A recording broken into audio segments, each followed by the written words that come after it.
each howl is going to be played 3 times with a little gap in between, and then at the end I'll play all the howls together in one big mix. So, and if you want to see why your dog howls, I've researched it and put a little link in the info box for you.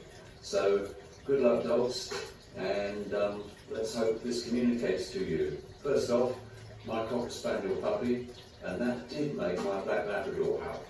Good luck everyone.